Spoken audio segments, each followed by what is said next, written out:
I recently came back to Dead by Daylight after a long break, and I was surprised with what happened. Nothing has changed, except for the gore gameplay, the characters, and all the perks and items, and pretty much everything except for the community. It's still stressfully competitive and uberly toxic no matter what you're doing in the game. I feel like we're all missing the point of Dead by Daylight, so I wanted to have a discussion about it. I have around 1,000 hours in the game, so I have a good idea of what it used to be like and what it should feel like now. In my opinion, it was never supposed to be a competitive game, and I've never seen it as such. To me, it always felt like a fun party game, whether you're playing as the killer or the survivors. Try to think back to when you first started. All the thrills and scares and laughs and the unknown. You didn't know what was going to happen every match because you didn't know what the killers could do or what you could do. All the jump scares and the adrenaline. Just finishing a match was super exciting. Eventually, you checked joy at the door and just focused on mechanics and simply getting better. At times being frustrated because the killer wasn't good enough for you to try to moonwalk or loop them for an entire match. Maybe that's the intention of the game, to start as something interesting and fun and eventually become like a freaking lifestyle. Something you have to put hours into every day to see any kind of progress and whatever skill you think you're mustering up. If that is the grand design and that is what behavior wants, well, that's not how I've ever seen the game.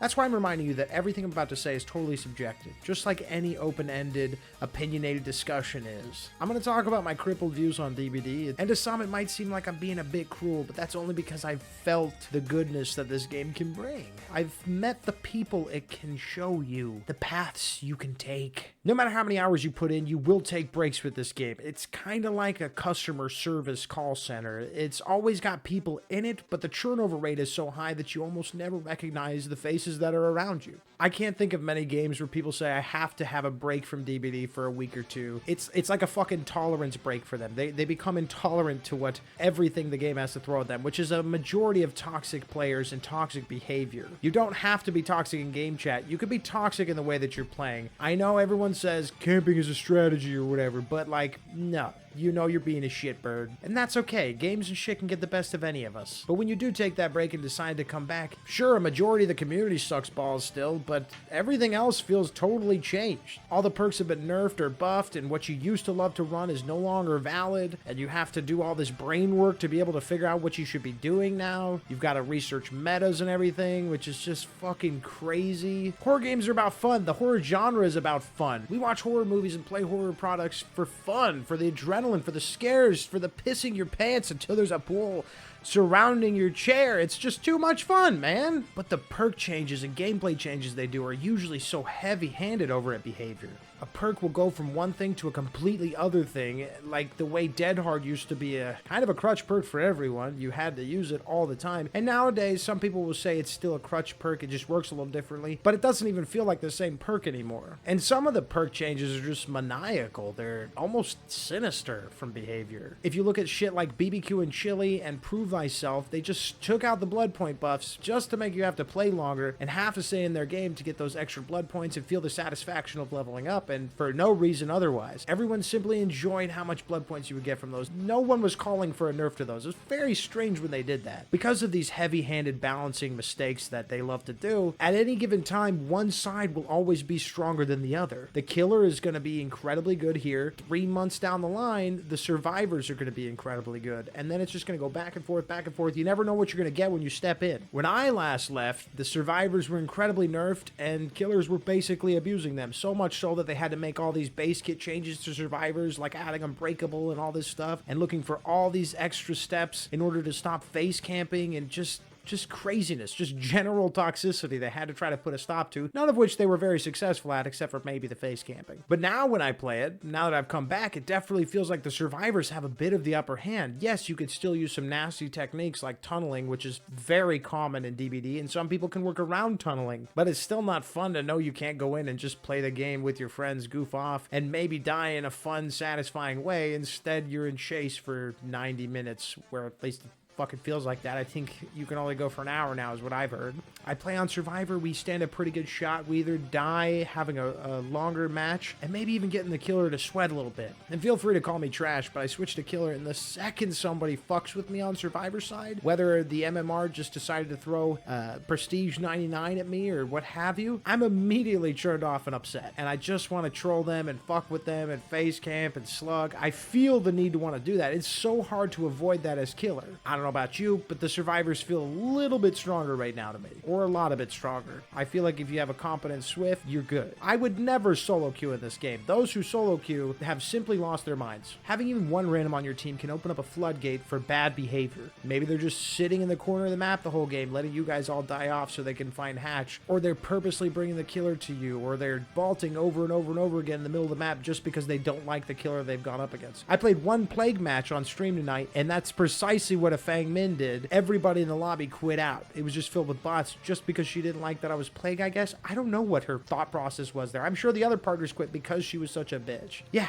you're a little bitch, Fang Min. Out of like 15 of the matches I ran tonight, I would say, yeah, 15 of them had at least one toxic move from either the killer or the survivor. You can't go a single match, it feels like, without somebody doing something uncalled for. Teabagging at the killer at the exit gates, getting slugged, face camp, smacked on hook, which smacking on hook doesn't really bother me, but I know it bothers some people, and I do see it pretty frequently. If anything, it shows I'm in your head, and then you tunnel me and slug me. It's all the same. Instead of suggesting a competitive atmosphere, maybe instead of changing everything every few months, you could just add stuff, like simple quality of life things. I think what they did for Survivor UI, so you could see what your partners are doing, their progress on agenda, is really good, and it's really smart, and I do think it has played a hand in why Survivors feel a little bit better now, but it is something that should have been in the game for a long time, even if it kind of goes against the whole you shouldn't be able to talk to anybody or even know what's going on, since the game isn't really fun for most people anymore, and instead it's an endless chore of I have to be good, this is Call of Duty to me. I guess I like the UI changes. I like being competitive. I'm competitive at heart. I used to not care if I died in DBD though. Nowadays I don't care as much either, but I'm just getting back into it. I'm sure in a week I'll feel different about that. This incessant need to win that players feel has made it so the games are incredibly boring. It's all slugging and tunneling and face camping and teabagging. And if you're really lucky and decide to stay around, you get into the endgame chat and get to hear some slurs fired off. If you prefer your toxicity like that, it's always an option.